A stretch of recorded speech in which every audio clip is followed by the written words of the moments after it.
மீன ராசி, மீன லக்னம். இந்த காலகட்டத்தில் பணத்தெல்லாம் நீங்கள் சேமித்து வச்சுக்கிறது ரொம்ப நல்லது. உங்கள் ஆரோக்கியத்திலையும் அக்கறை தேவை. நீங்கள் சாப்பிடாம இருப்பீங்க, இல்லைன்னா நிறையா சாப்பிடுவீங்க. அந்த மாதிரியான சூழ்நிலை வரும். ஆனால் நீங்கள் கவனமாக கரெக்டான அளவுக்கு சாப்பிட்டுட்டு உடம்ப கவனித்து பார்த்துக்கோங்க.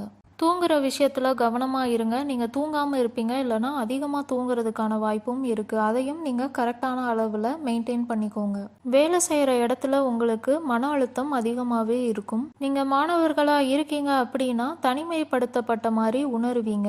ஆனால் நீங்கள் அதை பயன்படுத்தி உங்கள் கல்வியில் கவனம் செலுத்துறீங்க, நல்லா படிக்கிறீங்க அப்படின்னா பின்னாடிக்கு நீங்கள் நற்பலன்களை அனுபவிக்க முடியும். நீங்கள் தியானம் பண்ணுறீங்க அப்படின்னா உங்களுக்கு கண்டிப்பாக நல்ல பலன்கள் கிடைக்கும். ஏன்னா உங்கள் மன அழுத்தம் கம்மியாகும். தெளிவான முடிவுகளை உங்களால் எடுக்க முடியும். வீட்டில் ஒரு சில மாற்றங்கள் பண்ணுவீங்க. வீடை நீங்கள் புதுப்பிக்கிறதுக்கான வாய்ப்பும் இருக்குது. இல்லைனா வேறு வீடுக்கு நீங்கள் மாறியும் போகலாம். பணம் விஷயத்தை பொறுத்த வரைக்கும் கடினமான சூழ்நிலைகள் இருக்கும். நீங்கள் இந்த காலகட்டத்தில் எந்த ரிஸ்கான விஷயத்துலையும் ஈடுபட வேண்டாம் அப்படின்னு தான் நான் உங்களுக்கு சொல்லுவேன். குறிப்பாக பணம் விஷயத்தில் கவனமாகவே இருங்க. அதிகமான முதலீடு எதுலேயும் பண்ண வேண்டாம். அப்படியே பண்ணுறீங்கன்னாலும் ரொம்ப கவனமாக விசாரித்து பண்ணுங்கள்.